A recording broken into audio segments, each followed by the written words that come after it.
वीरलचित सेना के सदस्यों और बोकाजन हाटीगढ़ तथा कावराम गांव की महिला प्रतिनिधियों ने न्याय की मांग को लेकर मुख्यमंत्री को ज्ञापन सौंपा। प्रतिनिधिमंडल ने मामले की निष्पक्ष जांच कर दोषियों के खिलाफ सख्त कार्रवाई की मांग की है। पीड़ित परिवार को जल्द न्याय दिलाने की भी इस दौरान मांग की गई। संगठन ने कहा कि यदि समय पर न्याय नहीं मिला तो लोकतांत्रिक तरीके से आंदोलन जारी रखा जाएगा। साथ ही राज्य सरकार से मामले में तत्काल हस्तक्षेप करने की अपील की गई। इस न्यूज में ताई अन्य खबरों के लिए जुड़े रहिए ITN नेशनल के साथ।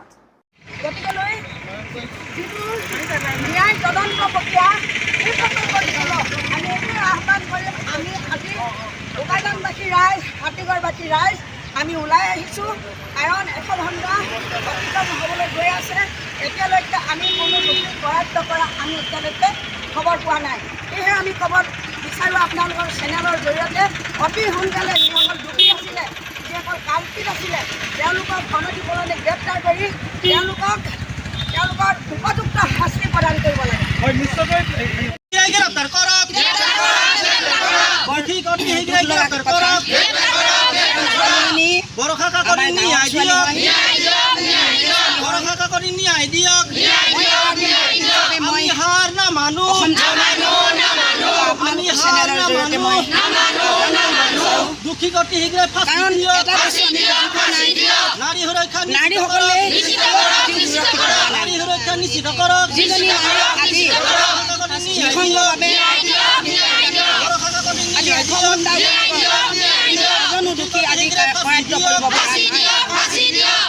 ইমান লেহেমীয়া গতি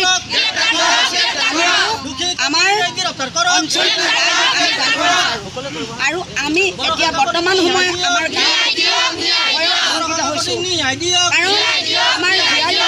আমি নিজেও বাহিৰলৈ ওলাবলৈ আমি ভয় খাইছোঁ।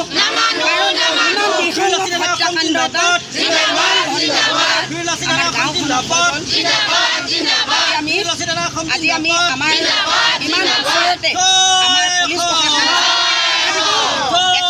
উকলি গ'ল, দেখা নাই যে গ্ৰেপ্তাৰ কৰিছে লাগে আৰু ফাঁচি যিসকলে এই কাণ্ডটো ফাঁচি দিব লাগে আৰু দোষীক উপযুক্ত আমি এইখিনি আহ্বান কৰিম। আৰু আমি গাঁওবাসী হিচাপে আমি ক'ম, আমি মাতৃ সমাজ, আমি এজনী মাতৃ আমি সন্তান জন্ম দিছোঁ আৰু সেই সমাজৰ আমি জন্ম দিয়া আমাৰ যিসকল পুৰুষ শৃংখল হৈ গৈছে আৰু সেইকাৰণে পলমে বন্ধ কৰিব লাগে আৰু আমাৰ নাৰীসকলক সুৰক্ষা দিব লাগে।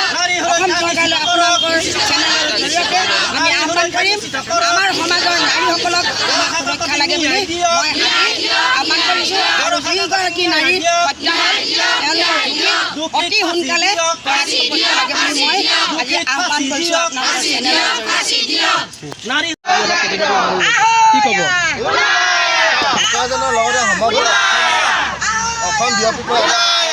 নৃশংস এটা হত্যাকাণ্ড বৰষা কাকতি নামৰ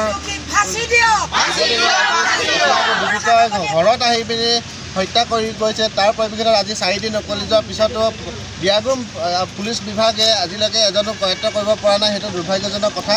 আমি অতি শীঘ্ৰে আমাৰ দাবী তেওঁলোকৰ সেই হত্যাকাণ্ডৰ লগত যোন জড়িত হৈ আছে সকলোকে অতি শীঘ্ৰে গ্ৰেপ্তাৰ কৰি তেওঁলোকক ফাঁচি দিয়াৰ ব্যৱস্থা কৰিব লাগে। আমাৰ সেইটো দাবী আছে।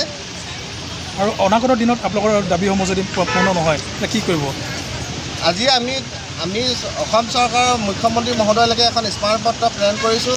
অতি শীঘ্ৰে এই ওপৰত তেওঁৰ বিহিত ব্যৱস্থা গ্ৰহণ কৰিবলৈ আমি অনুৰোধ জনাইছোঁ। আৰু আমাৰ যদি এই দাবী আজি যদি তেওঁলোকে মানি নলয় বা তেওঁলোকৰ যদি আগন্তুক সময়ত যদি আমি তেওঁলোকৰ যদি একো বিহিত ব্যৱস্থা আমাৰ পৰিলক্ষিত নহয়, ভৱিষ্যতৰ দিনত আমি ইয়াতকৈ বৃহৎ গণতান্ত্ৰিক আন্দোলন গঢ়ি তুলিবলৈ